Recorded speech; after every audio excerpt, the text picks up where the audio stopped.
Assalamualaikum warahmatullahi wabarakatuh.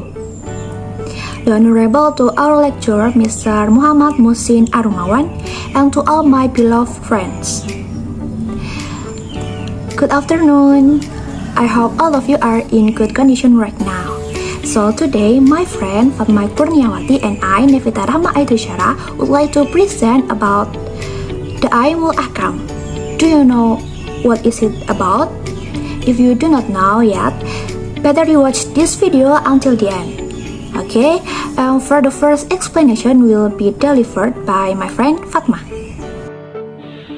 The first is about the meaning of Daimul Ahkam, which comes from Arabic, which means principle.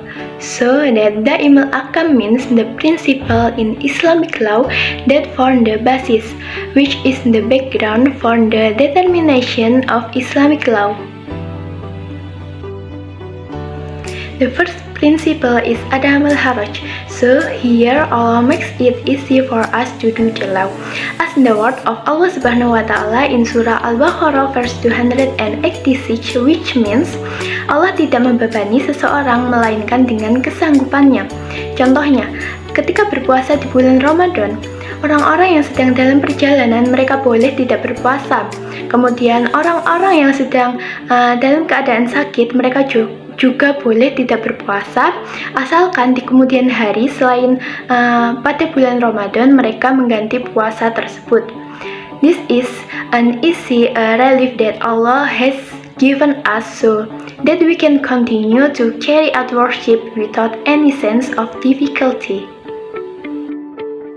Then the second principle is Takalut Takalif. So actually Islam is less burden, not more burden. For example, pada awal turunnya perintah sholat untuk dilaksanakan 50 waktu dalam sehari. Tentunya kita akan merasa keberatan dengan hal tersebut. Namun kemudian Nabi Muhammad SAW memohonkan keringanan kepada kita sehingga sholat yang diwajibkan oleh Allah kepada kita menjadi 5 waktu dalam sehari.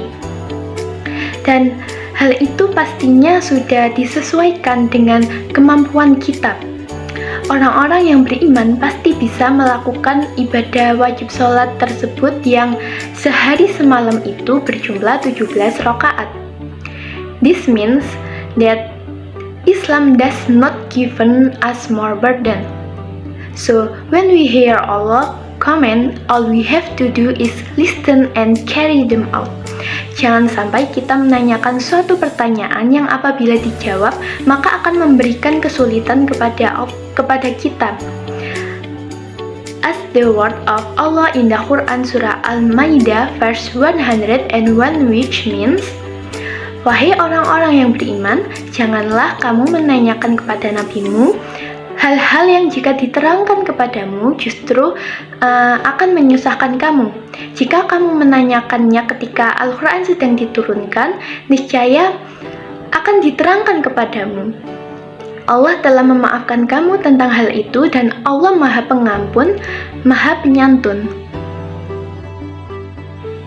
Then the third principle, namely at-tadrij fi tashrik, that Islamic law was passed down gradually, not directly in that instant.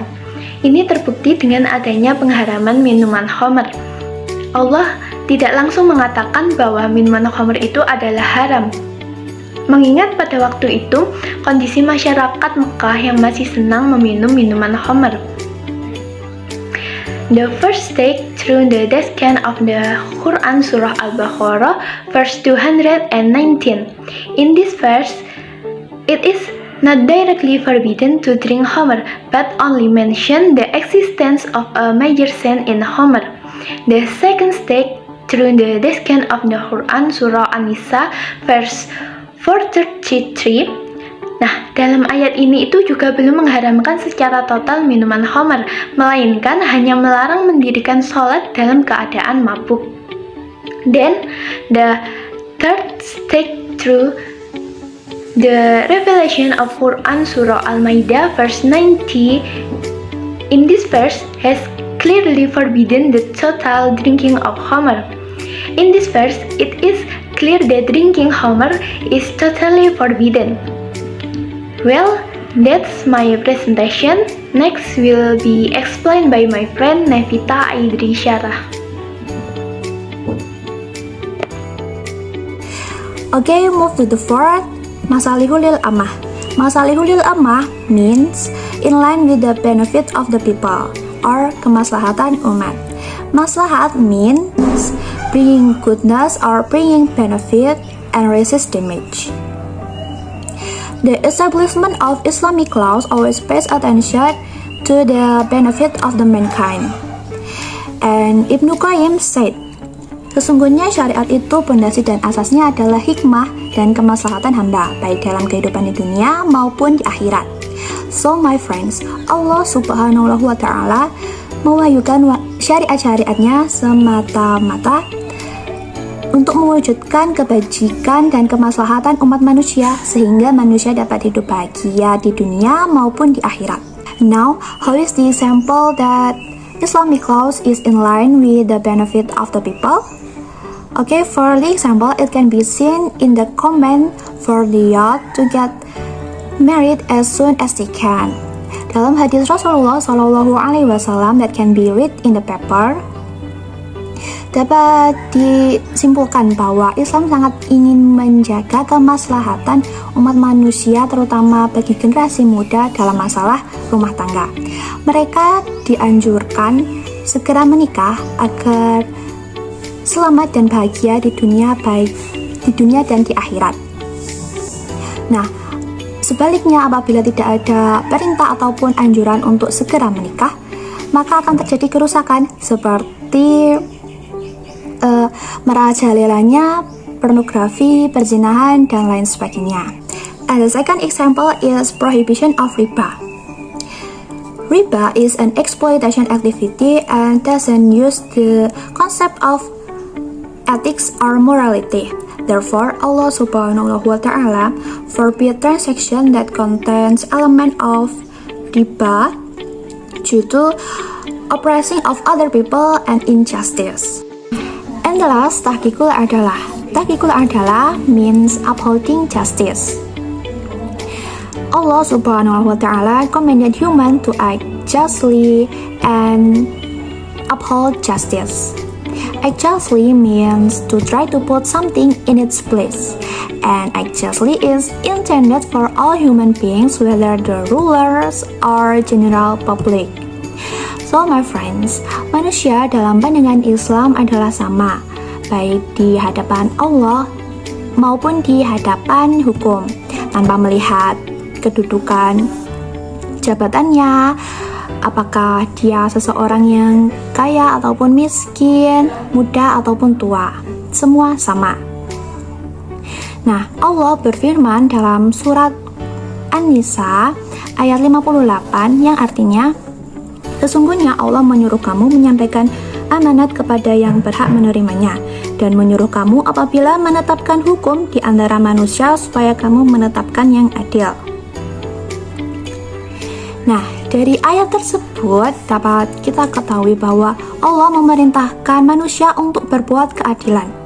Dan perlu diketahui teman-teman bahwasanya dalam Al-Quran setidaknya lebih dari 100 kali kata adil ini muncul.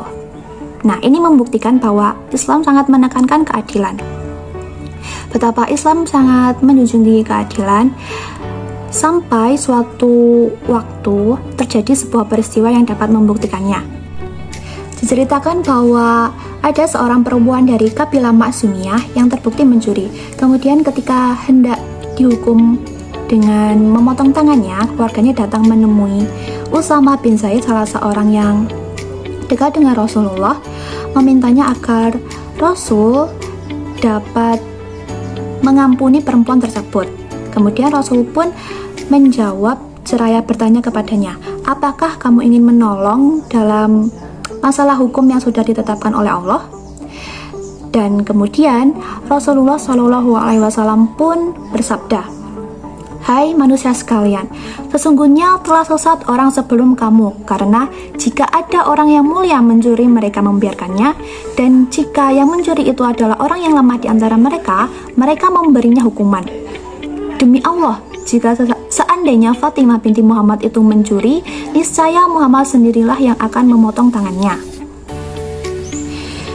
Teman-temanku sekalian, dari peristiwa ini mengindikasikan bahwa hukum Islam itu tidak pandang bulu. Ketika keluarga, kerabat, ataupun saudara sendiri melakukan perbuatan yang salah, maka akan dijatuhi hukuman.